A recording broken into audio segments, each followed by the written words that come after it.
Good afternoon to you. Mark Sudduth, HurricaneTrack.com here with your off-season edition of the Hurricane Outlook and Discussion. Welcome to March.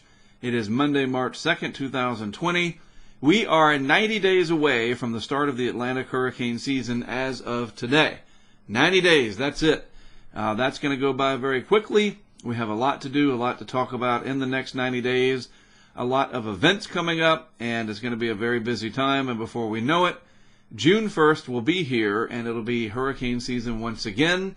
A lot of people are going to be talking about it in the upcoming weeks and months ahead. As you can imagine, I'm already seeing people talking about it on social media, the prospects of a La Nina or cold neutral scenario coming up in the Pacific, the warmer than normal Atlantic. I'm seeing articles written about this on social media and elsewhere being shared around social media.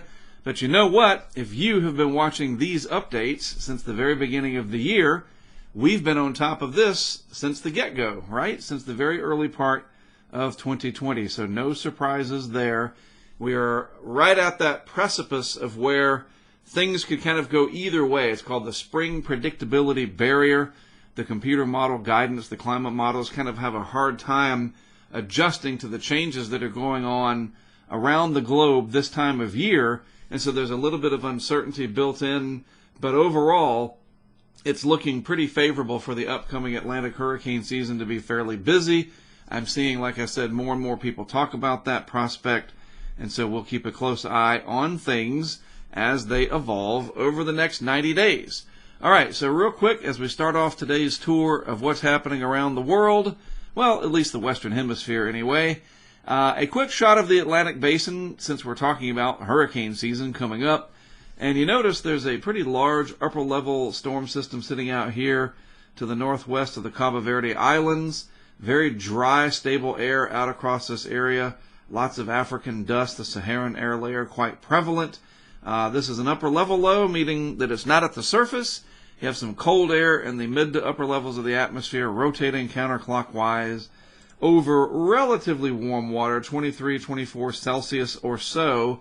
Sometimes these systems can work their way down to the surface if you develop more convective activity or thunderstorms in this area. I don't see that happening. Sort of a broad, large, low-pressure area, Atlantic storm system, whatever you want to call it. But it's interesting to see out there over the eastern tropical to subtropical Atlantic. Then you see this very large frontal system spread across the Atlantic here.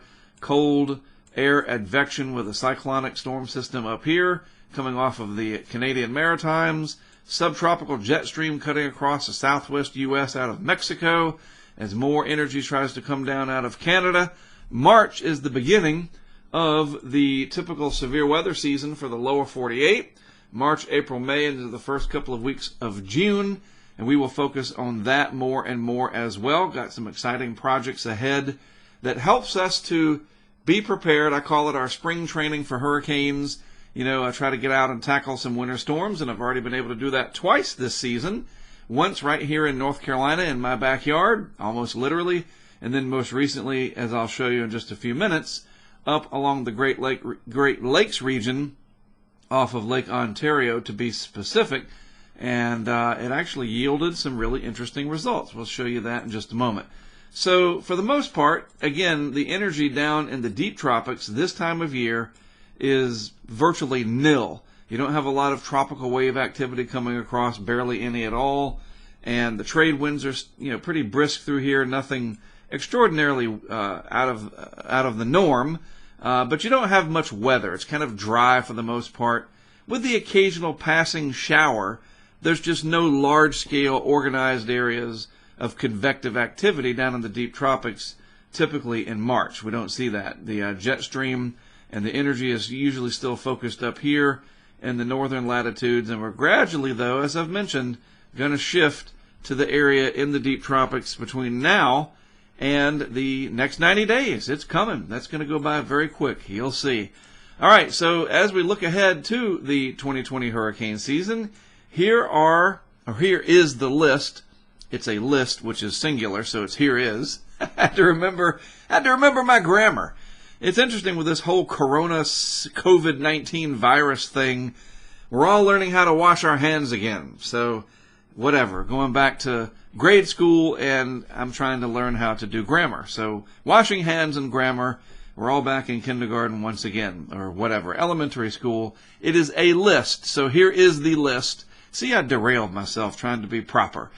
Here's the list of names for 2020. We start with Arthur, and then we go over to Bertha and Cristobal, Dolly, Edward, Faye, Gonzalo, and Hannah, Isaias, Josephine, Kyle, Laura, Marco, Nana, Omar, Paulette, Renee, Sally, Teddy, Vicky, and what is that, Wilfred? Wilfred, like Wilfred Brimley, I guess. Why is Bertha still on the list? They need to get that out of there. I know that they retire names off of the list of names when a storm or hurricane is notable, damage-wise or something like that. Bertha in 1996 was pretty notable, but I guess not notable enough. But yeah, Bertha's there. Bertha is the first real hurricane experience that I ever had, where I got into the core of it. That was back in 1996. Story for another day, but Bertha's back. This is also the list that was used, just so you know, in 2008 as an example, I believe, right? Or no, let's see. 2008 was Ike. Let's see, Faye. Yeah, Faye was 08. Yes, it is. It is 2008. So Isaias replaced Ike. And Gonzalo, which I was in 2016's Gonzalo in Bermuda, Gonzalo replaced Gustav, because Gustav was a retirable name. So that's the list of names. Get ready. It's coming. All right, so the anomalies, the departures from normal for today, this updated today, March the 2nd.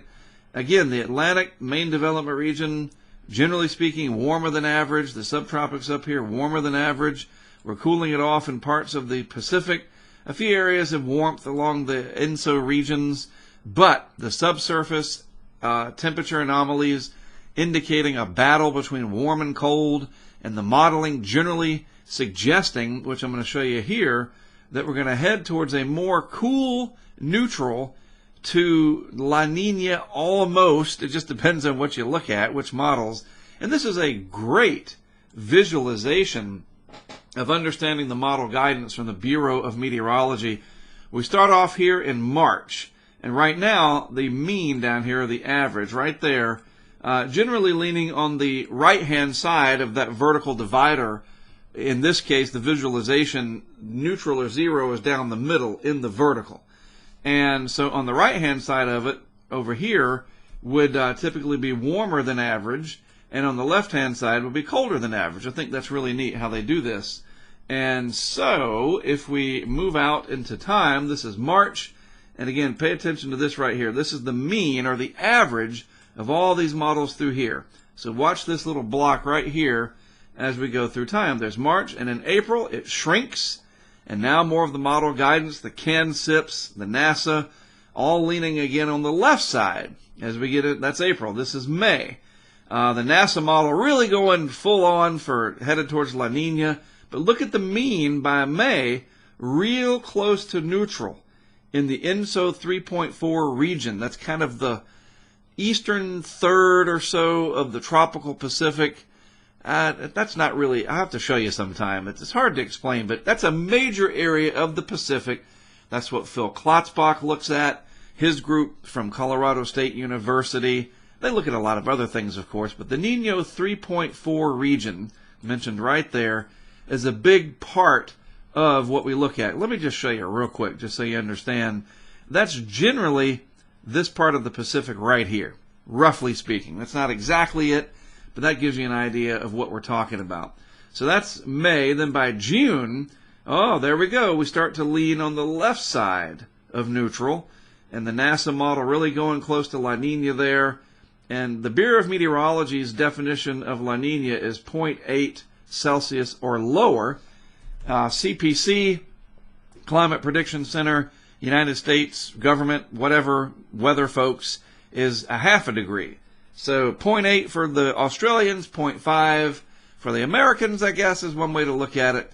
Either way, it's really starting to look like the CAN-SIPs, the NASA model, the NOAA, that's the CFS, leaning towards La Nina. And then, boy, once we get to July, Only the ECMWF and the JMA barely holding on there. Everything else, the majority of the modeling here, leaning towards a cold neutral signal right there. Cold neutral, not quite to La Nina. Still got a way to go to get to that according to the BOM's standards. But this is really interesting to see. None of them forecasting an El Nino, not even the usually aggressive ECMWF there. None of the models, as of March or February, this is actually run on February 29th, the Poema model was. I don't remember when this is updated. Okay, it says right there. Duh! February 18th. And we'll get a new one in 10 days. So we'll revisit this in 10 days or so. I did want to show you this, though, because I know that the Bureau of Meteorology ran its model here. And they call it the... I saw it in here. I was researching this today. What's the name of this model? I saw it. Where is it? The Access-S1. Anyhow, this ran on the 29th. See right there, model run, 29th of February, and down, down, down it goes, getting close to La Nina by the peak of the hurricane season, for what it's worth. All right? So, like I said, I went up to New York in the Great Lakes area, Lake Ontario region, for this big lake effect snow event that we just had. Pretty powerful storm system, set everything up just right. The combination, again, of geography, where places are located, the geomorphology of the region, i.e. the Great Lakes, how they are situated from the old glacial period, and then meteorology and hydrology, the lake, the warm lake water, relatively speaking, working with a juiced and dynamic atmosphere, led to a very fascinating event that I was up and part of. If this will show up. Hello? Are we going to show up? It's trying. All right. Time to get a faster computer, I guess. This is only a few years old, but I guess that's too old. This is what it looks like. This kind of stream or snow band comes in. The CBS called it a fire hose. Everybody likes to call stuff a fire hose these days, a fire hose of moisture. Well, it's a snow band. It's a band of snow, some instability in there, moisture in the atmosphere that's sufficient enough, dynamic lift, all the things came together. The warm lake water, relatively speaking, created this amazing snow band, or series of them, that would vacillate north and south. It would move, or oscillate, whichever one you want to call it, between Watertown and vicinity, and down here close to Pulaski. I learned that it's Pulaski, not, or hopefully that's how you say it. It's not ski, I do know that. It's not Pulaski. I think it's Pulaski. And the Altmar area, it went north and south to there. But boy, it really hammered on Friday, the Watertown area, and that's what I want to show you. We'll get rid of my mug just for a minute. I want to try to go back here. There we go.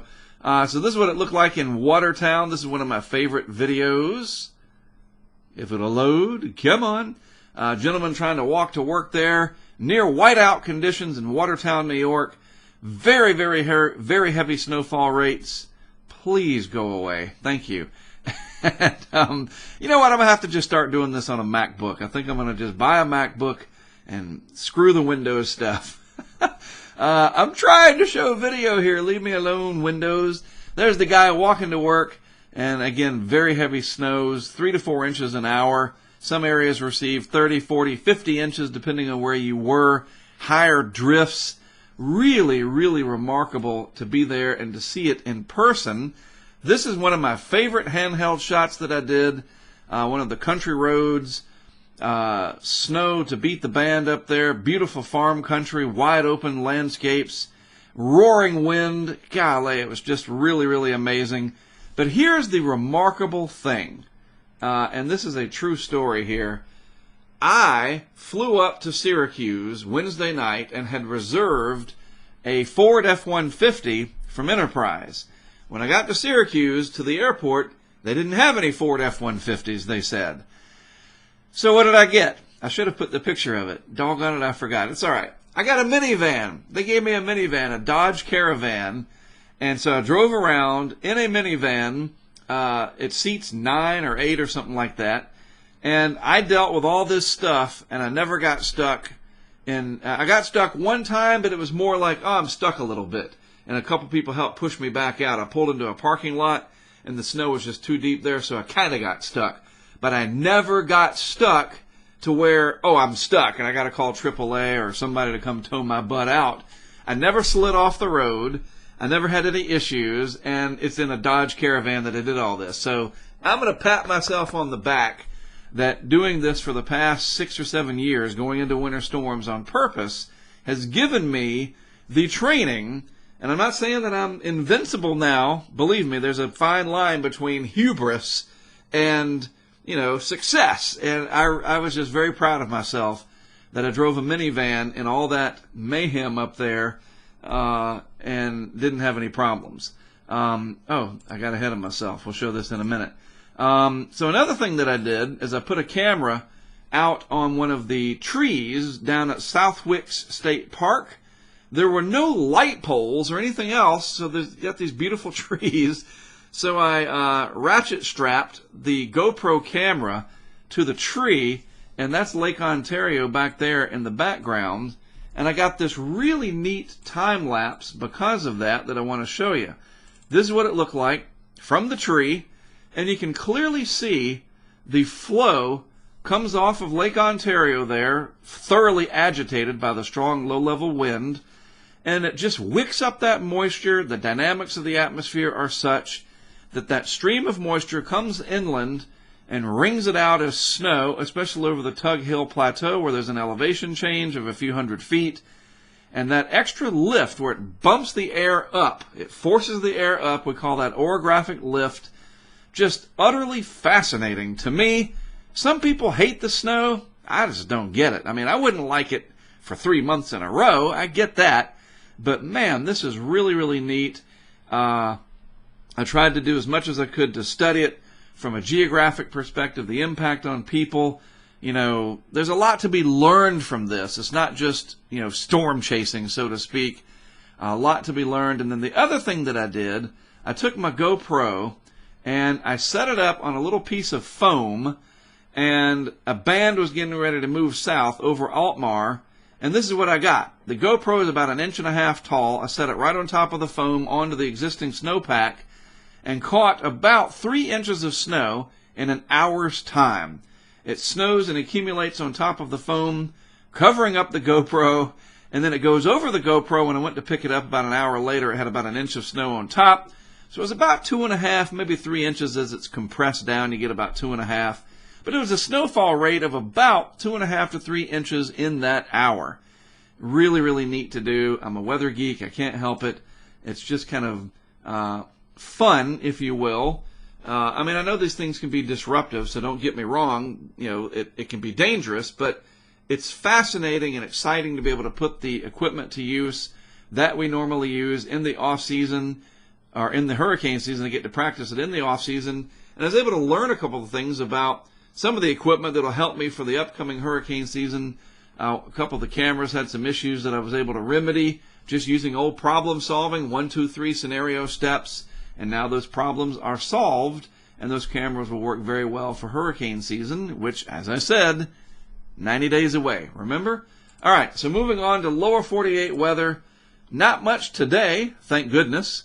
Kind of a quiet period coming up. We generally have what's called zonal flow, fast flow across the country. No major jet stream buckles like this or anything.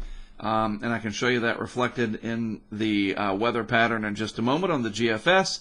So not a lot happening for major storms, although we're going to have some heavy rain and some severe weather threats for the southeast once again, which could lead to more river flooding. It's hard to tell, but in here are a lot of little speckles of green. Those are river flood warnings. And again, be sure to go to weather.gov, weather.gov, click on rivers, lakes, rainfall, and you get an idea of those flood areas. We'll look at Alabama as an example. And you zoom in, and you can see the river gauges. There's a few yellows in here near Montgomery, some oranges down here, which are are minor, and then the reds down here close to Mobile.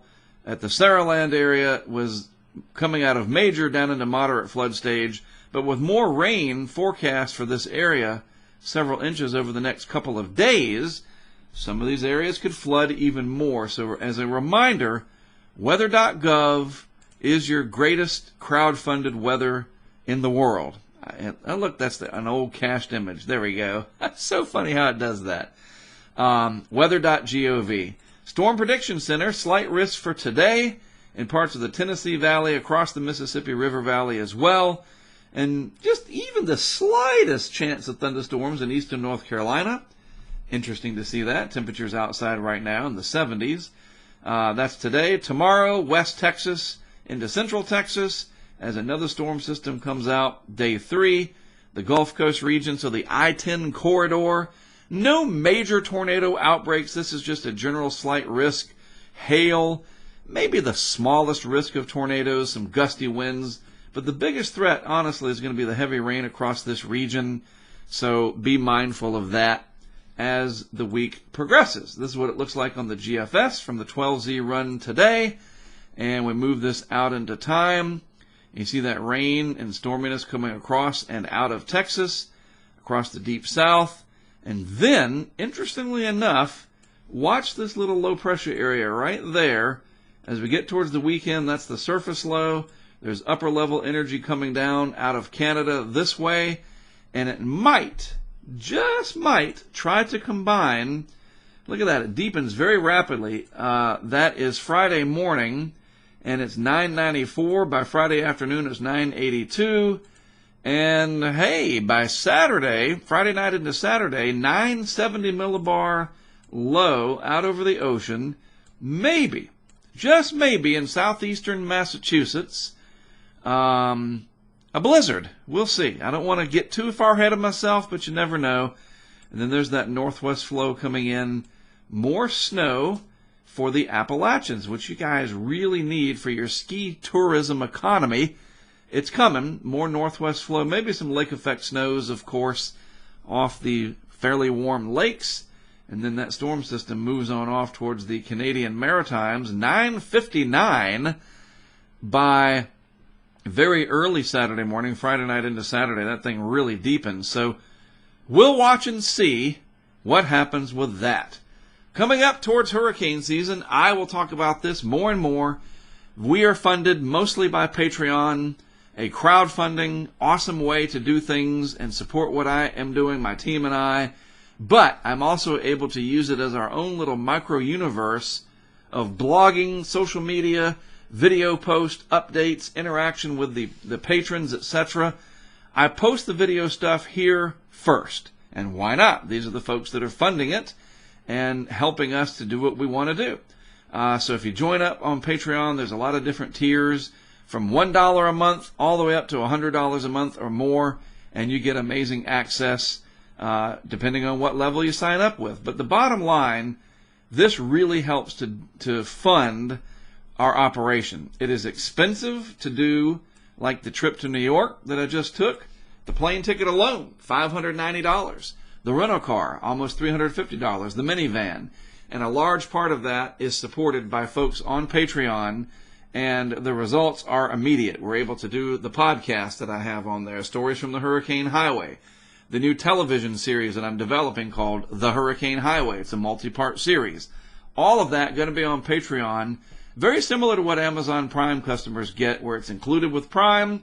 This is included with Patreon, the podcast. The new TV series that I'm working on, episode 2, is almost ready. I'm going to have that ready probably by Wednesday. It's an 8-episode series called The Hurricane Highway. And then, of course, access to the video feeds and exclusive video content from the field. Very exciting stuff, and that is all part of this new and amazing thing that we call crowdfunding. It's relatively new, at least it's really taken off lately, to support creators and innovators such as myself. So 90 days till hurricane season. Now's the time to sign up and jump on that amazing bandwagon and become a part of it. All right, your support is needed, and as I showed you, we use it for stuff. I don't just sit around, counting my money. No. We're working hard and getting ready for the hurricane season. All of this stuff is kind of like the regular season of a sports year, baseball, football, basketball, whatever the case may be. And then you get the playoffs, that's hurricane season, and when something hits, that's kind of like the Super Bowl. And we want to be ready for that, right? Of course we do. So thank you all for your support on Patreon, on social media, on YouTube. Every bit matters. I appreciate it. All right, well, that's it. Always a long one on Monday or Tuesday when I do these in the off season. But you know what? We got a lot to talk about, and I think that's the beauty of this, is I can speak and present and do what I need to do and hopefully teach you something along the way. All right, there you go. I'm done. I am Mark Suttoth, HurricaneTrack.com. As always, thank you for tuning in. I'll be back with more for you early next week.